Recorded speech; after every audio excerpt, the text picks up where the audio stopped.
बहू ये क्या, सारे बर्तन खाली पड़े हैं, खाने को कुछ भी नहीं है। माँ जी खाने को तो बना देती, लेकिन घर में अन्न का एक दाना तक नहीं है। कल ही घर में राशन खत्म हो गया था, मैंने उन्हें बताया था, लेकिन उनके पास भी पैसे नहीं थे। माँ जी सुबह कैलाश जी कह रहे थे कि जैसे ही उन्हें काम के पैसे मिल जाएंगे वो घर में राशन डलवा देंगे। हे भगवान, ये क्या, एक परेशानी खत्म नहीं होती दूसरी सर पर आकर चढ़ जाती है। माँ जी भूख तो हमें भी बहुत लगी है, लेकिन मजबूरी में हम लोग कर ही क्या सकते हैं। उर्मिला अपनी बहू की बातें सुनकर घर के आंगन में आकर बैठ जाती है। तभी उसे बाहर साइकिल पर दूध वाला जाता हुआ दिखाई देता है। दूध ले लो, दूध, दूध वाला, दूध ले लो, दूध।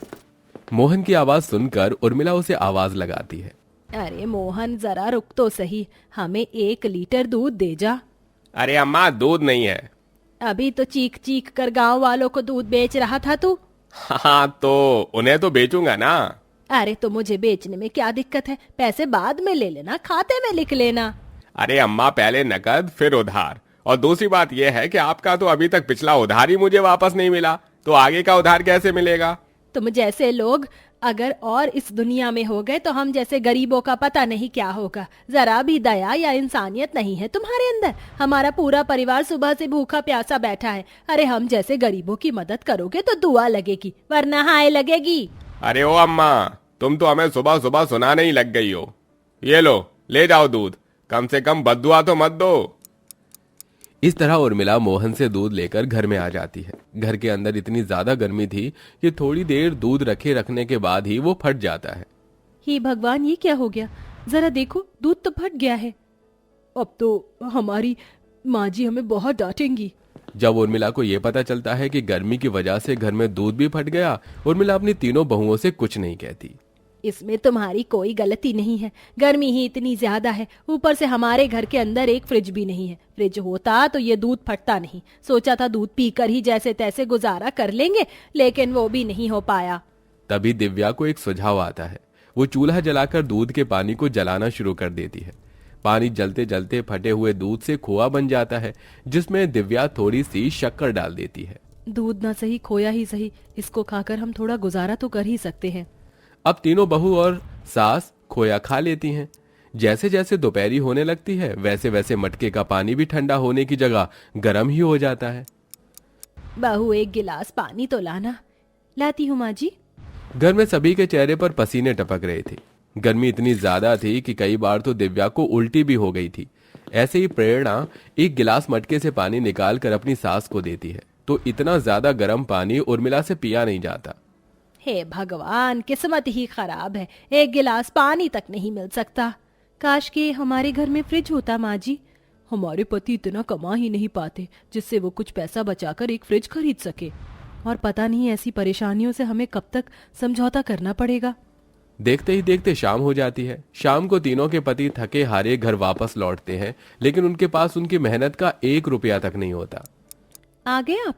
अरे आप राशन लेकर नहीं आए? विजय एक थैली में सब्जियां लेकर घर के अंदर आता है। वैजंती बहन से कुछ सब्जियां उधार लेकर आया हूँ, इन्हीं से कुछ ऐसा बना लो जिससे सबका पेट भर जाए। लेकिन घर में आटा तो है ही नहीं। सब्जी तो बन जाएगी, लेकिन सब्जी खाने के लिए रोटियां तो होंगी ही नहीं। सब्जी भी इतनी बना लो कि थोड़ी थोड़ी सब्जी खाकर सभी अपना पेट भर लें। हमें हमारे काम पर से पैसे नहीं मिले हैं। अर्जुन की बात सुनकर तीनों बहू उनकी लाई हुई सब्जी सूप की तरह बना लेती हैं और जो बची होती है उन्हें रख देती है।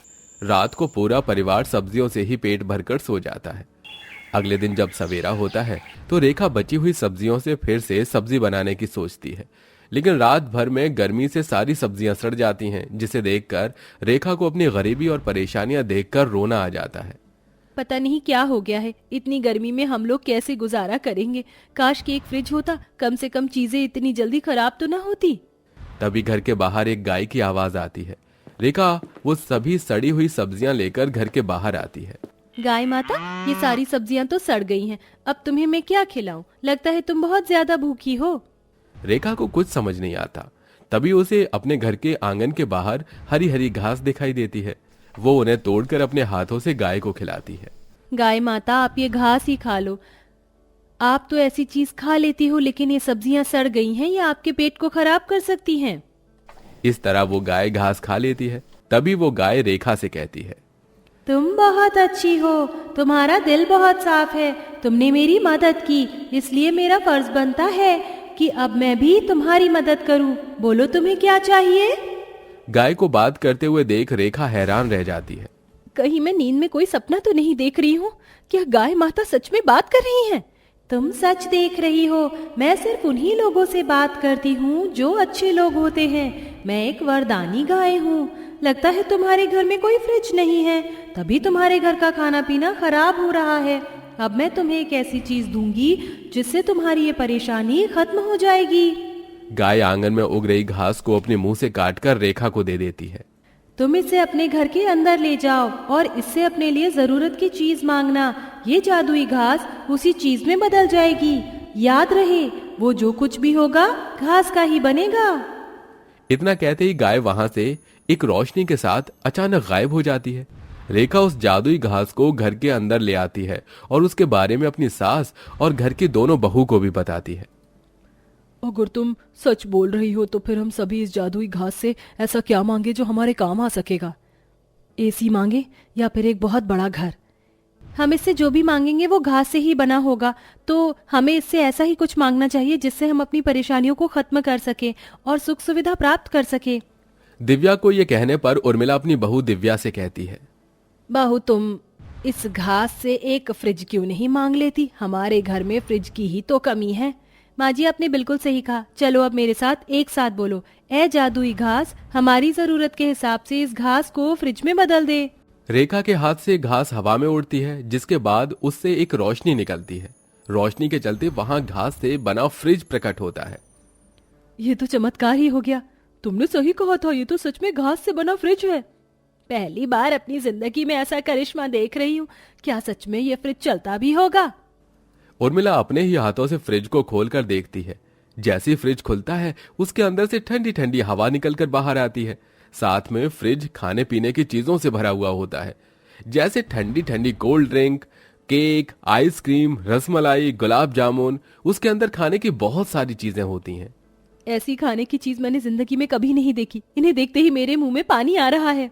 बहू तेरे कारण आज इस घर के अंदर हम सभी के लिए एक घास से बना फ्रिज तो आ ही गया। चलो इसके अंदर से कुछ खाते हैं। उर्मिला सबसे पहले फ्रिज के अंदर से ठंडा ठंडा फ्रिज का पानी निकालती है। उसने आज तक जिंदगी में कभी भी फ्रिज का ठंडा पानी नहीं पिया था। आहा, कितना आनंद आ रहा है ठंडा पानी पीकर। मैंने तो सपने में भी नहीं सोचा था कि फ्रिज का ठंडा पानी पीने के बाद ऐसा लगता है जैसे स्वर्ग प्राप्ति हो गई हो। माँ जी देखो ना, फ्रिज के अंदर की ये आइसक्रीम कितनी स्वादिष्ट है। इतनी स्वादिष्ट आइसक्रीम तो मैंने अपने मायके में भी कभी नहीं खाई होगी। और गुलाब जामुन भी बहुत स्वादिष्ट है। थोड़ा थोड़ा खाओ, कहीं ऐसा ना हो कि फ्रिज के अंदर का खाना खत्म हो जाए। रेखा जैसे ही फ्रिज दोबारा खोलती है तो उसके अंदर उतना ही खाना दोबारा से अपने आप प्रकट हो जाता है। क्या आप सभी ने देखा, इसके अंदर से हमने जितना खाना निकाला था उतना ही वापस आ गया है। ये कोई मामूली फ्रिज नहीं बल्कि घास से बना जादुई फ्रिज है। वो सभी घास से बना जादुई फ्रिज पाकर बहुत खुश थे। इसी के चलते गरीब सास बहू की फ्रिज की परेशानी खत्म हो जाती है और वो अपने घास के जादुई फ्रिज के साथ खुशी खुशी रहने लगते हैं।